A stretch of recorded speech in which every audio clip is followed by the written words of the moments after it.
اللهم صل على سيدنا محمد يا رب صل وسلم دائما ابدا على حبيبي. ہم جب مولوی بنے نا تو ہمارے لیے، میں اس پہ اس لیے بھی زیادہ بولتا ہوں، ہمارے لیے یہی چیلنج تھے، تو ہمیں یہی چیزیں سمجھا دی حضرت نے ہمارے لیے. تو میں تو بالکل ہمارے خاندان میں پہلے تو علماء گزرے ہیں، لیکن یہ جو نئی جنریشن ہے اس میں تو مولوی بننا ایک بہت بڑا عیب سمجھا جاتا ہے. اب میرے خاندان میں میرے کزن آرمی میں آفیسر ہیں، 2 کزن ہیں میرا خیال ابھی کرنل بن گئے ہوں گے، اور ڈاکٹر ہیں، انجینئر ہیں. اچھا، ہمارا ایجوکیٹڈ خاندان ہے، پڑھا لکھا خاندان ہے. مجھے خیال آیا مولوی بننے کا. جب میں مدرسے گیا تو سب سے بڑا سوال یہ ہے کوئی ڈگری کیا ہوگی آپ کے پاس، اس کی ویلیو کیا ہوگی، پیسہ کیا ہوگا، کماؤ گے کہاں سے، کھاؤ گے کہاں سے. سب سے بڑے سوالات ہی بڑے بڑے پہاڑ تھے سوالوں کے. تو ہمارے حضرت فرمایا دنیا کیا ہے بھائی، مسافر خانہ ہے. ٹھیک ہے نا. ہم نے اس وقت سے انجوائے کر رہے ہیں الحمدللہ، اور انجوائے کے نام پہ منہ بھی چڑھا رہے ہیں لوگوں کا. انجوائے کے نام پہ. ابھی کچھ دن پہلے میں کسی مولوی صاحب کے پاس بیٹھا ہوا تھا، انہوں نے کہا یار تم کیا کرتے ہو. میں نے کہا مجھے تو اللہ نے ایسے کھلایا ہے کہ میں آگے آگے بھاگ رہا ہوں، رزق میرے پیچھے پیچھے بھاگ رہا ہے. مجھے تو اللہ نے ایسے کھلایا بھائی. ہم نے تو ابھی تک اللہ کا شکر ہے مولوی بنتے ہوئے بھی غربت نہیں دیکھی.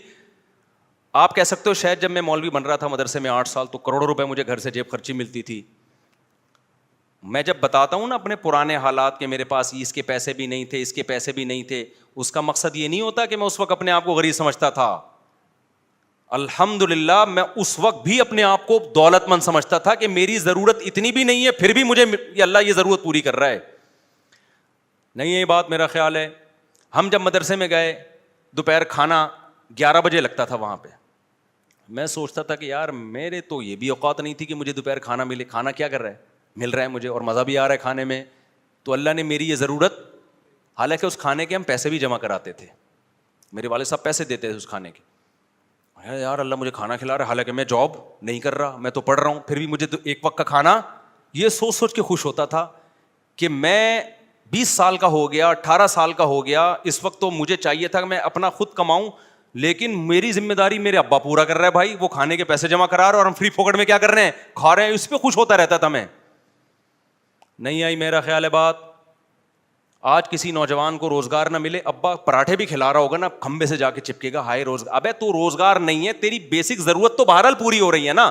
میری بیسک ضرورت تھی اس وقت کہ مجھے 2 ٹائم کا کھانا چاہیے تھا، اور 18 سال 20 سال میں بھوک بھی ٹائٹ لگتی ہے آدمی کو.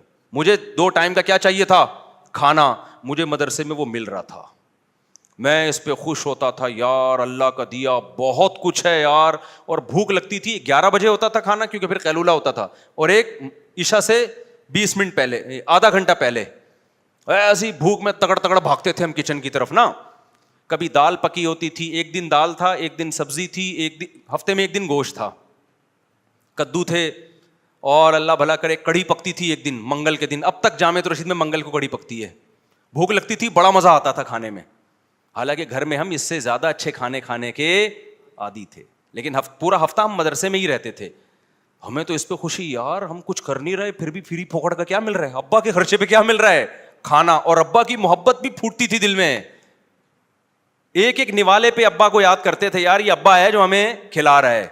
آج ابا خدا کی قسم بچوں کی تعلیم پہ لاکھوں روپے خرچ کر رہا ہے، اور بیٹا باپ کو باپ ماننے کے لیے تیار نہیں ہے. پھر بھی ناشکری کرتا ہے، ابا تو نے میرے لیے یہ کیا، تو نے میرے لیے کیا کیا. اس جو ابا نے ہمیں کھلایا نا 8 سال، ابا نہ دیتے تو مدرسہ اپنے خرچے پہ کھلاتا ہمیں. لیکن ہمارے ابا نے کہا بھائی میرے پاس ہے تو میں اپنے بیٹے کو اپنے خرچے پہ کھلاؤں گا. ویسے تو مدرسے میں طلبا کے لیے جو لوگ آتے ہیں پیسے دیتے ہیں تو طلبا اس پیسوں سے کھاتے ہیں، لیکن ابا نے بولا بھائی جب میرے پاس ہے تو میں کیوں. ہم اس پہ خوش ہو رہے ہیں، یار ابا ہمیں 2 ٹائم کا کیا کر رہے ہیں، ابا کے خرچے پہ ہم کھا رہے ہیں. اتنا اللہ کا شکر ہے، دل بڑا ہوتا تھا یار ابا کے. اور پھر میں نے سوچا یار اگر میری کمائی لگی تو ساری تنخواہ ابا کو دیا کروں گا میں. نہیں یہی بات میرا خیال ہے. آج جب نوجوان کو دیکھتا ہوں نا میں، یار باپ تمہاری تعلیم پہ لاکھوں روپے خرچ کر رہا ہے، گیس کا بل تمہارا باپ دے رہا ہے، بجلی کا بل تمہارا باپ دے رہا ہے، گھر تمہارے باپ نے تمہیں دیا ہوا. یہ سارا کچھ ذرا اپنے خرچے پہ کر کے دکھاؤ نا چند دن. پھر بھی باپ کے سامنے بدتمیزی، پھر بھی اس کا عیب نکالتے ہیں. کتنی بڑی نعمت. پھر جمعرات کو جاتے تھے, والدہ سے ملاقات ہوتی تھی, ماں کی الگ محبت ہوتی ہے بھائی. ہم تو اس میں یار اللہ نے اتنی نعمتیں, فیوچر کیا ہے, کچھ بھی نہیں ہے. لوگ پوچھتے تھے مستقبل, ہم نے کہا مستقبل کیا, میں تو حال دیکھنا ہے بھائی. کھا رہے ہیں منڈ کے, دوپہر بھی منڈ کے پھوڑتے ہیں. اس کے بعد پھر کیا ہوتا تھا, رات کے وقت ہم پھر مطالعہ کرتے تھے نا, اسٹڈی کرتے تھے. رات کو پھر ہمیں نیند آنا شروع ہوتی تھی ٹائٹ والی. میرے پاس سونے کی کوئی اتنا سا بستر تھا, 1 فٹ کا چوڑائی اس کی. وہ بستر میں بچھاتا تھا رات کو مسجد کے فرش پہ, ایک چھوٹا سا تکیہ رکھا ہوا تھا. ایسا سوتے تھے گھوڑے بیچ کے, اتنی مزے کی نیند آتی تھی. فیوچر کا نہیں پتا کہ ہمیں کہیں جاب لگے گی کہ نہیں لگے گی, ہمارے سرٹیفکیٹ ہمارے کس کام کا, کل ہماری شادی بھی ہوگی کہ نہیں ہوگی, کوئی رشتہ بھی دے گا کہ نہیں دے گا. ابے فیوچر کس کے ہاتھ میں ہے بھائی, کیونکہ جن لوگوں نے محنت کی ہے ان کے حشر دیکھو جا کے. یہ تو تقدیر پر ہے, تقدیر میں جو لکھا ہوگا وہ مل کے رہے گا. شادیاں لکھی ہوں گی تو 4 شادیاں ہو کے رہیں گی, نہیں لکھی ہوں گی تو کنوارے ہی گھومتے رہو گے. پیسہ لکھا ہوگا تو آئے گا, نہیں ہوگا تو ہم نے وہ کام کرنا ہے جس میں اللہ کی رضا ہو. تو ہم نے کہا یار ہم نے اپنے آپ کو دین کی خدمت کے لیے وقف کر دیا, کوئی بات نہیں, انجوائے کرو لائف کو, کیا کرو. اچھا دوسرے سڑ رہے ہوتے تھے, ہمیں خوش دیکھ کے نا دوسرے سڑتے تھے کہ بھائی ڈھیلا ہے نہیں ان کی جیب میں, جب بھی ہاتھ ڈالو خالی جیب نکلتی ہے. وہ کما بھی رہے ہیں ڈپریشن میں, فیوچر کی فکر, میں باہر جاؤں گا, میرا ویزا نہیں. ہمارے ایک ریلیٹو تھے, ان کا ایک دوست امریکہ چلا گیا, ان کو نہیں ویزا ملا امریکہ کا. وہ ایسی ڈپریشن میں یار اپنے جو دوست کو بٹھا کے آیا نا جہاز میں, ہمارے سامنے بتا رہے ہیں یار میں تو بس بھائی یار میرا تو خودکشی کا دل کر رہا ہے. یہ جو قرآن کی آیت ہے نا, فمن زحزح عن النار وادخل الجنۃ فقد فاز, جس کو اللہ نے جہنم سے بچا لیا, جنت میں داخل کیا, وہ کامیاب. تو اس آیت کا وہ ایسا لگ رہا تھا ان کو جو امریکہ چلا گیا اور پاکستان سے بھاگ گیا وہ کامیاب, جو یہاں رہ گیا وہ ناکام. اس پہ ابے یار ابے بھائی, ان کو 3 دن تک ڈپریشن میں نیند نہیں آ رہی. ہمیں کیوں نیند آ رہی, ہم نے امریکہ کا بھی سوچا ہی نہیں تھا. ہم نے سوچا یہ تھا بھائی ہمیں بھوک نہیں برداشت ہوتی, کھانا مل جائے ہمیں, ٹھیک ہے نا, یہ لائف. تو نیند اتنی اچھی آتی تھی, ایسے پڑے میں ایسا مزہ آتا تھا نا. اتنے سے بستر پہ ایک ہی کروٹ پہ سوتا تھا میں, ایک ہی کروٹ پہ, زیادہ زیادہ یوں کر کے, یعنی اس میں ایسا نہیں ہوتا کہ چوڑے ہو کے لیٹ جاؤ, وہ مزہ. اور گدے پہ نہیں سویا میں کبھی, کیونکہ گدا تھا ہی نہیں وہاں, ہمارے مدرسے میں گدا ودا نہیں تھا. تو میں نے چادر ڈال کے سوتا تھا فرش پہ. وہ عادت مجھے اب تک پڑی ہوئی ہے, میں گدے پہ سو ہی نہیں سکتا. میں اب کہیں ٹریولنگ کرتا ہوں نا, بڑے بڑے لگژری ہوٹلوں میں کبھی ٹھہرنا پڑتا ہے, نیچے چادر بچھا کے سوتا ہوں. ایک دفعہ وہ ہوٹل والے انہوں نے بولا اتنا لگژری بیڈ آپ کے لیے پڑا ہوا ہے, آپ نیچے سو رہے. میں نے کہا بھائی ہمیں گدوں پہ نیند نہیں آتی, ہمیں آتی ہے پھٹے پہ نیند. جنازے میں بھی آرام سے لیٹ جائیں گے پھٹے پہ.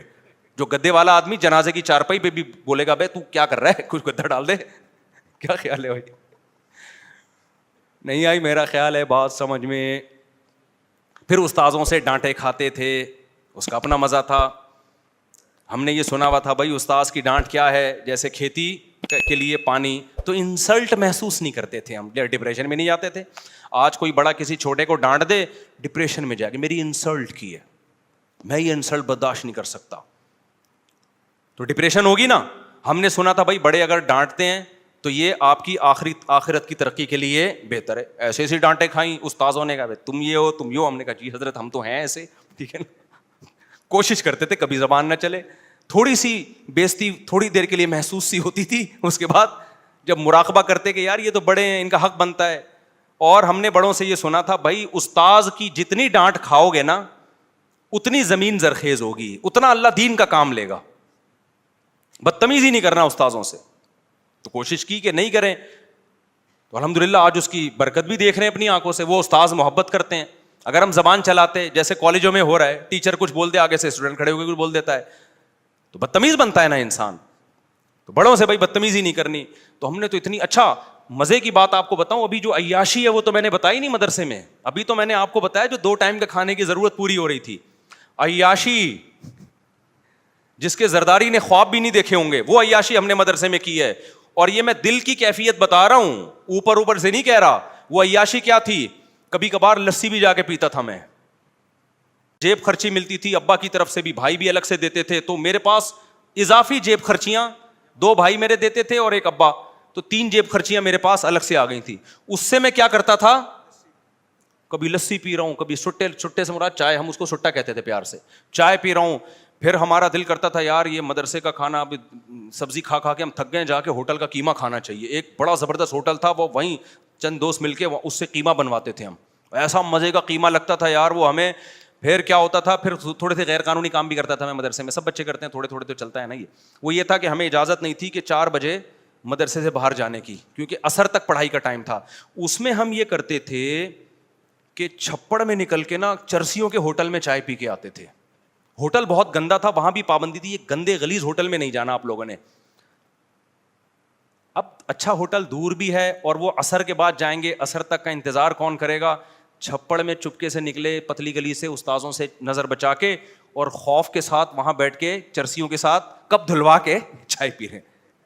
غیر قانونی کام, اور چھپڑ میں آ رہے ہیں. اس کا اپنا مزہ تھا خدا کی قسم, کیونکہ جب آدمی غلط طریقے سے چائے, ویسی کون سی اچھی چیز ہے, غلط طریقے سے چائے پیتا ہے نا, اس کو جرم کا احساس ہو, اس چائے کا مزہ آج تک ہمیں اب تک نہیں آیا, کیونکہ احساس ہوتا تھا غلط کر رہے ہیں. تو یہ بھی ایک مزہ ہے بھائی. چھپڑ میں چپ کے آ کے بیٹھ گئے ایسے گنڈے بن کے, جیسے پتہ نہیں مطالعہ کر کر کے نا تھک گئے بہت زیادہ. چھوٹی سی, اس سے زیادہ نہیں شرارت کی ہم نے الحمدللہ مدرسے میں. تو اس کو ہم سمجھتے تھے کیا ہے, عیاشی. ہمارے دوست تھے, ہم ان کے ساتھ کیا کرتے تھے, ایک دور جو ہے نا ریڑھی پہ کلیجی بناتا تھا بڑی ٹائٹ, وہاں جانا بھی انلیگل تھا, گورنمنٹ کی طرف سے, مدرسے کی طرف سے پابندی تھی. اب ہمارے پاس پیسے ہوتے تھے یار, کچھ تو کھائیں نا باہر جا کے, تو ہم کیا کرتے تھے, چھپڑ میں نکل کے ایسے منہ پہ رومال ڈال کے وہ کلیجی والے سے ریڑھی میں کلیجی بنوائی, چھپڑ میں بیٹھ کے کھایا اس کو. بڑی مزے کی بناتا تھا وہ, ایسا مزہ آتا تھا.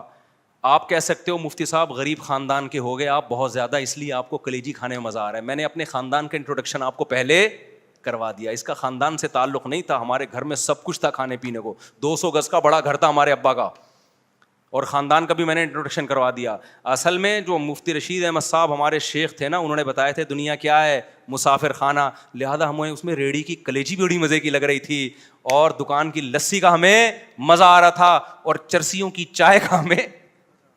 اچھا اس ہوٹل میں بڑے مزے تھے. چرسی نا ہیروئن چی تھے, چرسی نہیں, بیٹھے نا جھوم رہے ہوتے تھے. انہیں دیکھ کے ہماری تھوڑی بہت جو پڑھائی کی ٹینشن ہے وہ ختم ہوتی تھی. یہ جو میں بیانات میں اتنا ہیروئنچیوں کا, چرسیوں کا تذکرہ کرتا ہوں نا, کیونکہ میں نے اس ہوٹل میں بہت دفعہ ہیروئنچیوں کے ساتھ بیٹھا ہوں. اللہ کا شکر ہے لگایا نہیں ہم نے کبھی. ہم باہر جا کے پہلے اپنے کپ دھلواتے تھے کہ ابے ایسا نہ ہو کہ وہ تو مجبوری تھی نا, دور جانے کی اجازت نہیں تھی ہمیں. اجازت تھی لیکن ٹائم پہ, ہم تو غیر قانونی ٹائم پہ جا رہے تھے. تو وہاں ہیروئنچیوں کو ہم دیکھتے تھے, کوئی ادھر گر رہا ہے, کوئی ادھر گر رہا ہے, ایسی ایسی باتیں پھینک رہے ہیں یار, اس کو انجوائے کرتا ہے آدمی. خدا کی قسم فیوچر کا کچھ پتا نہیں تھا. یہ بھی نہیں پتا تھا کسی مدرسے میں بھی ملازمت ملے گی کہ نہیں ملے گی. کیوں, ہمارے حضرت نے بتا دیا دنیا کیا ہے, مسافر خانہ. اور پھر جو حضرت کہہ رہے تھے ہم اپنی آنکھوں سے دیکھ بھی رہے تھے. حضرت کے پاس نوٹوں کی گڈیاں آتی اتنی بڑی بڑی, زمینوں سے پیداوار آتی. حضرت فرماتے ساری صدقہ, ساری کیا ہے, صدقہ. حضرت فرماتے تھے میں ریا اس لیے کر رہا ہوں آپ لوگوں کی تربیت کے لیے, یہ کام میں چھپا کے بھی کر سکتا ہوں. تو حضرت نے کہ اپنا ذاتی گھر بھی نہیں بنایا, پھر آخر عمر میں اپنی اہلیہ کے لیے ایک فلیٹ خریدا تھا. اور حضرت کیا کرتے تھے, جو آ رہا ہے مال, صرف اپنا مہینے کا جو خرچہ ہے نا وہ حضرت بچاتے تھے. گیس کا بل, بجلی کا بل, اور کھانا بڑا ٹائٹ ہوتا تھا حضرت کا. ناشتے میں سیب, ہاف بوائل انڈے, اور پھر دوپہر کا کھانا, رات کا کھانا, وہ بڑا لگژری, لباس لگژری. لیکن حد ہوتی ہے نا ایک چیز, ہر چیز کا جو منتھلی خرچہ ہے وہ رکھا. باقی حضرت کہتے ہیں میں گنتا نہیں کہ لاکھ روپے, کروڑ روپے, ارب روپے, سارے کیا فی سبیل اللہ. مسافر خانہ ہے بھائی, نکالو. نہیں ہے ہمارے خیال بات سمجھ میں. کھایا اچھا, کیونکہ مسافر خانہ ہے تو اگر بزنس کلاس میں چلے جاؤ تو اچھی بات ہے نا, کیا خیال ہے. لیکن دل نہیں لگایا. بزنس کلاس میں آپ کو چیزیں مل رہی ہیں, آپ نے جیبوں میں ڈالنا شروع کر دی کہ میں منزل پہ لے کے, ابے بھائی یہیں کھاؤ پیو, ہلکے پھلکے ہو کے منزل پہ چلے جاؤ. سمجھ, تو ہم دیکھ بھی رہے تھے حضرت کو کہ جو کہہ رہے ہیں مسافر خانہ ہے تو سمجھ بھی رہے ہیں. اور جس دن حضرت کا انتقال ہوا, مدرسے کے گھر سے حضرت کا جنازہ اٹھائے. حضرت کا اپنا ذاتی گھر نہیں تھا. ہم نے کہا حضرت اچھے رہ گئے کہ جتنا آیا صرف ضرورت کا رکھا, اور اتنا رکھا جس سے لائف اچھی گزر سکے. حضرت کے گھر میں ایئر کنڈیشن بھی تھا, حضرت کے گھر میں مہنگے مہنگے عطر تھے, وہ سب حضرت کے پیسوں کے خریدے, بہت سے ہدیے بھی آتے تھے. اور حضرت کا لباس بہت اچھا, پگڑی بہت اچھی, اور ہر چیز بہت اسٹینڈرڈ. گاڑی ایسی خاندانی کہ آپ کی سوچ ہوگی. وہ میں بتاتا ہوں نا, کویت کے شہزادے سے گاڑی خریدی تھی. ہر چیز اچھی, بچانا نہیں ہے کیونکہ مسافر خانہ ہے. نہیں آئی بات تو جو آ رہا ہے نکال رہے ہیں, جو آ رہا ہے کیا کر رہے ہیں, نکال رہے ہیں. تو جب حضرت کا انتقال ہوا ہم نے کہا بھائی یہ خوش قسمت ہے, کیا خیال ہے؟ اب واقعی پتہ چل گیا یہ کیا تھا, مسافر خانہ. ہم نے ہی جنازہ اٹھایا, وہیں ہم نے ہی جنازہ پڑھایا, ہم نے خود اپنے ہاتھوں سے دفنایا, اور ہمیں یقین ہو گیا بھائی واقعی یہ کیا ہے, بولو مسافر خانہ ہی. اچھے رہ گئے جو آخرت کے لیے بھیج دیا. نبی صلی اللہ علیہ وسلم گھر تشریف لائے نا, حضرت عائشہ سے پوچھا کہ کچھ کھانے کو ہے, فرمایا کہ کچھ ہدیے میں کچھ گوشت آیا تھا, کوئی سیری وغیرہ آئی تھی تو یہ رہ گیا ہے, یہ باقی ہے, باقی سارا میں نے صدقہ کر دیا. یار غربت کتنی تھی, اس میں صدقے ہو رہے ہیں. اور آج جو کھمبوں سے لٹک رہا ہے نا بے روزگاری میں, خدا کی قسم وہ اس غربت کا تصور نہیں کر سکتا جس غربت میں صحابہ رہے ہیں. اچھا اس زمانے میں جب میں پہلی حدیث مکمل کر دوں, نبی نے فرمایا کہ عائشہ گھر میں کچھ ہے, انہوں نے فرمایا یا رسول اللہ یہ تھوڑا باقی رہ گیا, باقی صدقہ. آپ نے فرمایا جو صدقہ کیا وہ باقی رہ گیا, یہ ختم ہو جائے گا, اصل باقی وہ رہ گیا جو کیا کر دیا ہے, صدقہ. مسئلہ سارا یہ ہے کہ نہ نفسیاتی ڈاکٹر دنیا کو مسافر خانہ سمجھنے کے لیے تیار ہے, گورا تو ویسے ہی نہیں سمجھتا, نہ ہم سمجھنے کے لیے تیار ہیں, تو ڈپریشن تو میرے بھائی ہوگی. نسوا اللہ فانساہم انفسہم, اللہ کہتا ہے جو اللہ کو بھولے گا نا میں سب سے پہلے اسے اپنا آپ بھلاؤں گا, وہ اپنے فائدے کی چیزیں بھول جائے گا, ہوس میں دولت کے پیچھے بھاگے گا وہ پاگلوں کی طرح, اور اس سے ریلیشن کیا ہوں گے, ختم. جب آپ گھسیٹنے کی فکر کرتے ہو اس سے محبتیں ٹوٹتی ہیں, جب دیتے ہو تو محبتیں بڑھتی ہیں.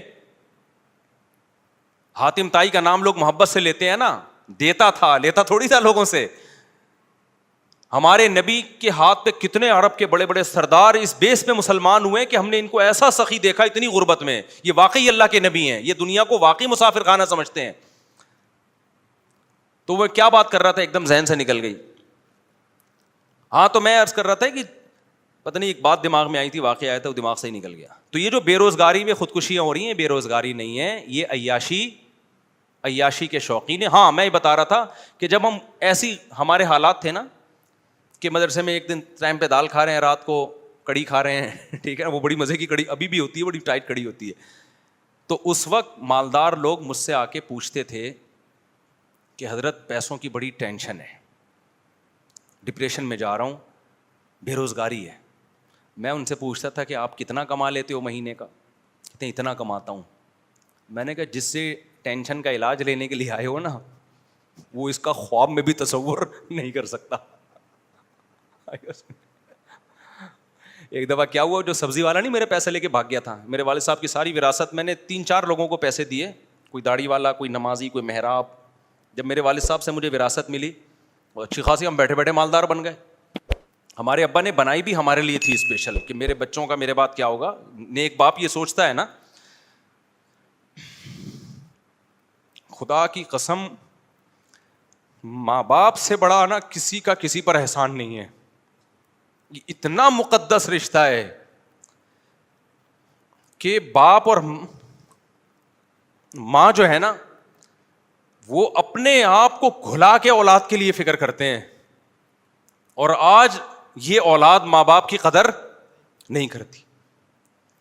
مجھے جب پتہ چلتا ہے نا فلاں نے اپنے باپ کے سامنے زبان چلائی یا ماں کے سامنے زبان چلائی, مجھے بہت افسوس ہوتا ہے. اپنی بیوی کو دیکھا کرو یار, یہ بچوں کو کیسے پالتی ہے وہ. چھوٹا بچہ 1 سیکنڈ کے لیے ماں کی جدائی برداشت نہیں کرتا. آپ بچپن میں ماں کے اتنے محتاج تھے, 1 سیکنڈ کے لیے ماں کی جدائی برداشت نہیں ہوتی, چپکا رہتا ہے ماں کے ساتھ, ایسے چیختا ہے. اور بڑے ہو کر کیسے بھولتا ہے, بڑے ہو کر کیسے بھولتا ہے. ایک کیس آیا میرے پاس, ایک خاتون نے کہا کہ میرا شوہر نا 2-2.5 مہینے کے لیے اپنی ماں کو میرے گھر لے آتا ہے, یہ 4 مہینے کے لیے, مجھے بڑی تکلیف ہوتی ہے. میں نے کہا خاتون آپ کا جب بیٹا ہوگا جس کو آپ اتنی تھا اس کا بیٹا اتنی محبت سے پال رہی ہو, وہ بیوی سے اس طرح وفا کرے کہ اس کی ماں کو ضرورت ہے بیٹے کے ساتھ رہنے کے لیے, اور وہ کہے کہ نہیں میں نے اپنی ماں کو نہیں رکھنا, آپ پہ کیا گزرے گی. ماں خود سوچ لیا کرے نا میں اپنے بیٹے سے کتنی محبت کرتی ہوں. اگر یہ میرا بیٹا بڑے ہو کر بیوی کو مجھ پہ ترجیح دینا شروع کر دے تو میرے دل پہ کیسے آرے چلیں گے. تو یہ سمجھ میں آ جائے گی عورت کی کہ یار کتنا بڑا اللہ نے ماں کا حق رکھا ہے. عورت اپنے اوپر رکھ کے نہیں سوچتی. اور ہمارا کلچر, ہمارے اسکالرز, وہ سب آج اولادوں کو ماں باپ کے خلاف کر رہے ہیں. سوچ نہیں سکتے آپ ماں باپ کے کتنے احسانات ہیں, بھول جاتا ہے انسان. تو میں پتہ نہیں کیا بات کر رہا تھا یہ. ہاں, ماں باپ تو کوشش کرتے ہیں نا بھائی, ہمارا سب کچھ. ہمارے ابا نے بھی کوشش کی کہ یار میں جاؤں تو, خاص طور پر میں اور میرا چھوٹا بھائی مولوی بن رہے تھے, انہوں نے کہا یار یہ تو کچھ کمانے دمانے کے ہیں ہی نہیں, تو ان کے لیے تو کچھ کر کے جاؤ. لو, ابا بہت کچھ کر کے گئے, لیکن اللہ نے بتا دیا ملے گا وہی جو تمہاری تقدیر میں لکھا ہوا ہوگا. ابا نے ہمیں اتنی وراثت دے دی, ہم نے اب جب میں مولوی بن چکا تھا وراثت بھی آ گئی. اب ہمیں کیا ہوا, شادی بھی میری ہو چکی تھی, اس کے بعد وراثت ملی. میں نے کہا اب دماغ میں خیالات, اب تو چونکہ اللہ نے دیا ہے, اب میں کیا بنوں گا, بزنس مین. اب ادھر سے بندہ آیا, مفتی صاحب سنا ہے آپ کے پاس بہت پیسے ہیں. اچھا, میں تخصص کر چکا تھا تو لوگ مجھے مفتی صاحب کہنا شروع ہو گئے تھے, فتوی کا جو ہوتا ہے نا نصاب. میں نے کہا جی فرمائیے کیا کام ہے. اچھا, میرے پاس ٹائم تو تھا نہیں کاروبار کرنے کا, میرے پاس تو یہ تھا کہ ہم نے دین کی خدمت کرنی ہے, ابا کا پیسہ آ گیا تو کاروبار میں لگاؤ, 50% تمہارا 50% ہمارا. ابا ہمیں سمجھا کے گئے تھے کہ بیٹا کسی کو پیسہ پکڑا دیا, کسی کا باپ بھی واپس نہیں نکلوا سکتا.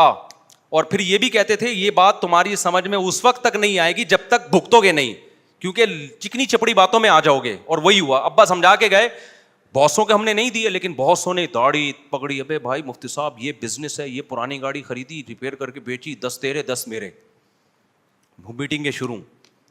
الحمدللہ اللہ کا بڑا فضل ہوا, ایک دن آیا کہ بس میں اس پہ خوش تھا کہ جو ڈبہ ہے نا اس میں آٹا رکھا ہوا ہے, صبح پراٹھے کے پیسے الحمدللہ ہیں, اور ایسا دیوالیہ ہوا ہے نا, اور سارے نیک لوگوں نے.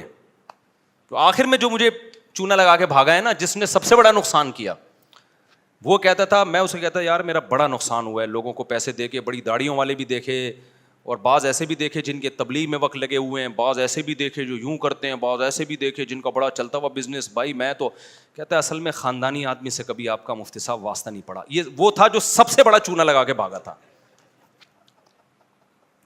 یہ وہ تھا جس نے ایسی ڈس دی کہ اس کے بعد کاروبار گیا ختم, بالکل ہی زیرو پہ. تو یہ کہتا تھا اصل میں ایکچولی مفتی صاحب مسئلہ یہ ہے کہ آپ کو خاندانی آدمی کبھی ملا نہیں ہے. پھر اس نے واقعات کے 28 لاکھ میرے پاس تھے, میں نے پہنچا دیا, وہ پتہ نہیں کہاں سے فون. تو بالآخر ہم نے دینا شروع کیا, اس نے کما کے دینا شروع کیا. میں تھوڑے دنوں میں 2 مہینے میں مالدار ہو گیا. اچھا, اور مجھے یقین آ گیا اب لوگ آ رہے ہیں, مفتی صاحب تھوڑا ہمارا پیسہ بھی لگوا دو, اتنا زبردست بندہ ہے یار یہ. جاؤ ایسے تھوڑی, سمجھ رہے ہو, میں کہا ایسے تھوڑی بھائی, ہمارا ریلیشن ہے, ہمارا کیا ہوگا اس میں. خیر میں نے کچھ لوگوں کے لگوا دیے, میرا کوئی کمیشن نہیں تھا, میں نے لگوا دی.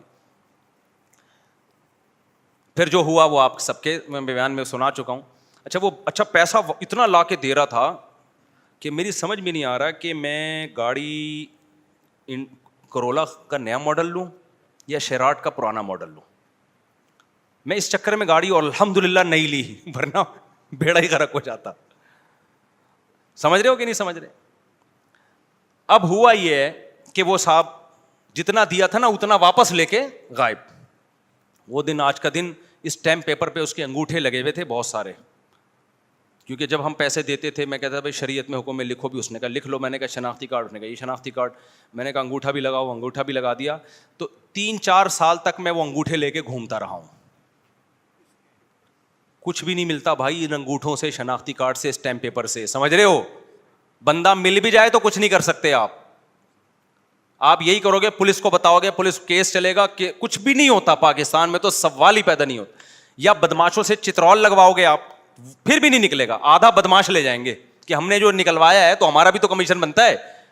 تو کچھ بھی نہیں, جب پیسے دیے تو اسی دن سے انا للہ و انا الیہ راجعون پڑھ لیا کرو.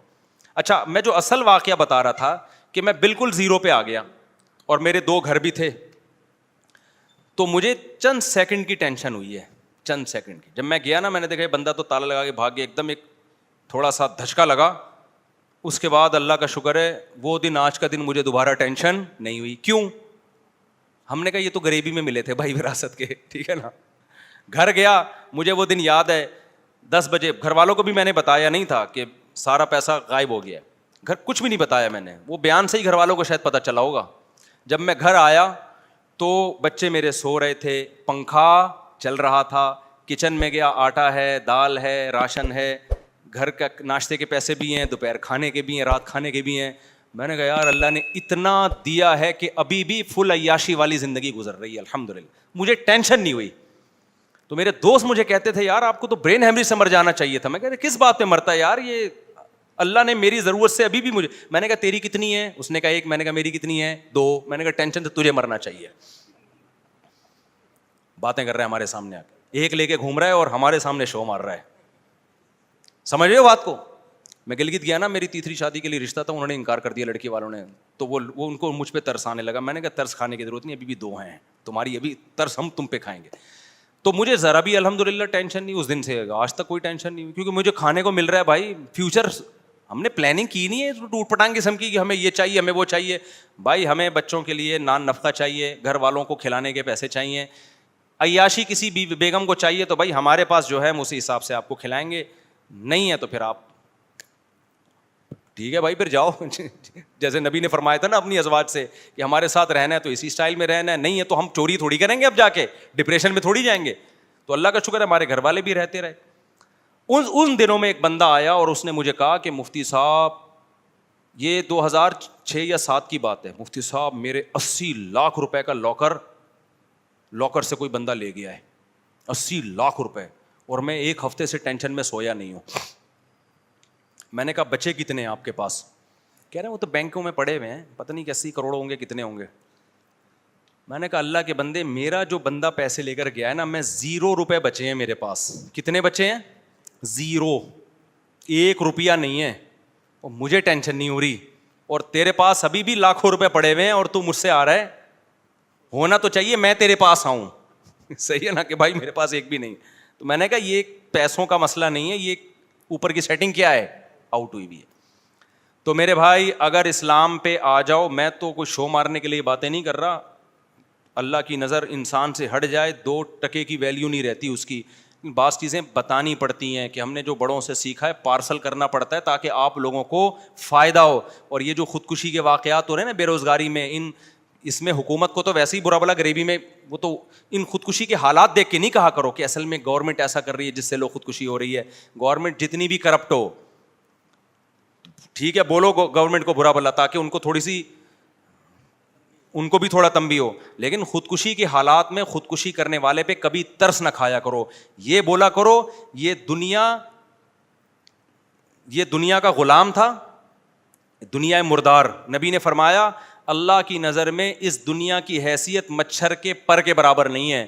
اللہ کے نبی نے ایک دفعہ کچرے کے ڈھیر سے گزرے, بکری کا مرا ہوا بچہ پڑا تھا. آپ نے فرمایا بتاؤ اس بچے کو کون اتنے درہم میں خریدے گا؟ صحابہ نے کہا یا رسول اللہ مردار ہے, کون خریدے گا؟ آپ نے فرمایا اللہ کی نظر میں دنیا کی ویلیو اس سے بھی کم ہے.